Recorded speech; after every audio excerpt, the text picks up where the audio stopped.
ठीक है, तो हम लोग जो है आज सीखेंगे बहुपद के शून्यक को निकालने के लिए। ठीक है, तो सबसे पहले देखिए ये बहुपद जो दिया हुआ है x square minus 11x minus 42 के शून्यक हैं।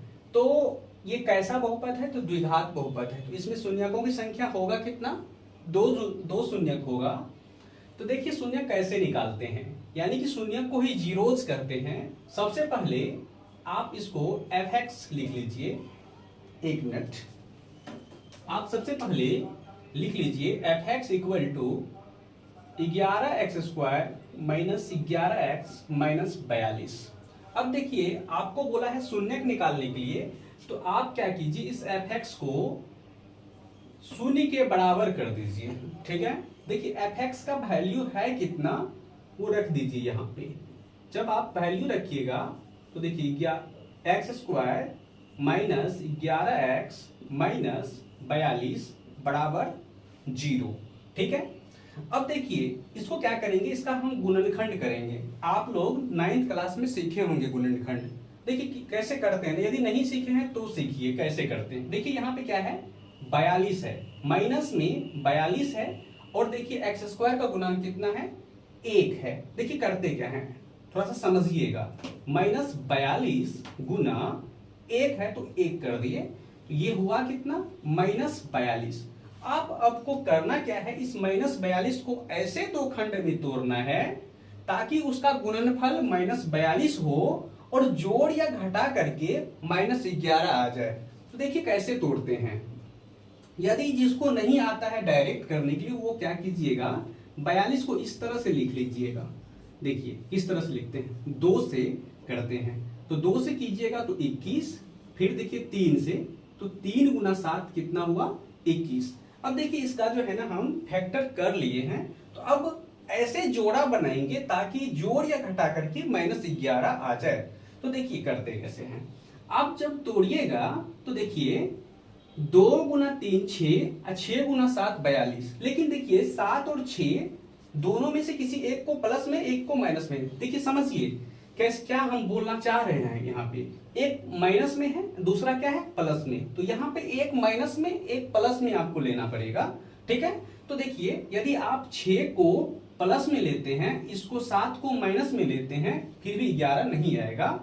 यदि आप क्या करते हैं, 21 को प्लस में लेते हैं 2 को, तो फिर भी नहीं आएगा। लेकिन एक चीज ध्यान दीजिए, यहां से 7 गुना 2 14, 14 गुना 3 करते हैं तो 42 आ जाता है। और देखिए माइनस 14 प्लस 3, माइनस 14 और 3 यदि आप कीजिएगा तो ये माइनस में 11 आ जाएगा। आपको लाना भी माइनस में 11 ही है। ठीक है, तो आप लोग समझे होंगे इसको। ठीक है, अब देखिए हम इसको पहले लिखते कैसे हैं। तो अभी आप बोलिए एक्स स्क्वायर माइनस, अब हम इसको क्या लिख सकते हैं, तो माइनस में 14x अब प्लस में 3x। देखिए माइनस 14x प्लस 3x कितना हो जाएगा, माइनस 11x। ठीक है, माइनस 42 बराबर 0। ठीक है, आगे देखिए इसको क्या कीजिए, एक जोड़ा बना करके बॉक्स में रखिए। तो x square minus 14x plus 3x minus 42। आप सभी ये 9th क्लास में सीख चुके होंगे पहले से ही। अब देखिए यहां से क्या कॉमन आएगा, x कॉमन आएगा, तो x माइनस क्या हो जाएगा, 14। यहां देखिए क्या कॉमन आएगा, तो 3 कॉमन आएगा, तो x माइनस क्या हो गया, 14। ठीक है, बराबर 0। ध्यान दीजिएगा, यहां देखिए x माइनस 14, यहां पर x माइनस 14, दोनों जगह से x माइनस 14 क्या आ जाएगा, कॉमन आ जाएगा।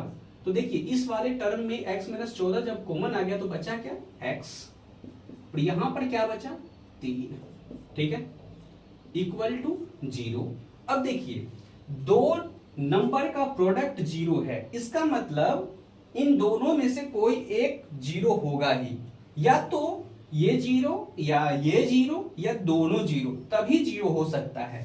तो हम मान के क्या चलेंगे, जब x माइनस 14 बराबर 0, तो बोलिए x बराबर क्या हो जाएगा, प्लस में 14 होगा।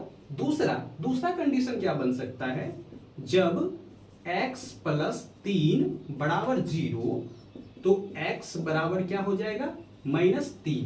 तो देखिए आपको x के कितने वैल्यू आया, एक 14 आया और एक -3 आया। इसका मतलब ये हुआ जो x का जीरो जो है वो 14 और -3 है। अब देखिए 14 और -3 किस ऑप्शन में है, तो देखिए यहाँ पे 3 और 14 प्लस में है, -3 और 14, यानी कि यहाँ पे दो ऑप्शन जो है इसको माइनस बना लीजिए। तो ये देखिए -3 और 14 ऑप्शन नंबर क्या हो जाएगा, बी हो जाएगा। ठीक है, आपको समझ में आया होगा। ठीक है, मिलेंगे हम लोग नेक्स्ट वीडियो में। Thank you.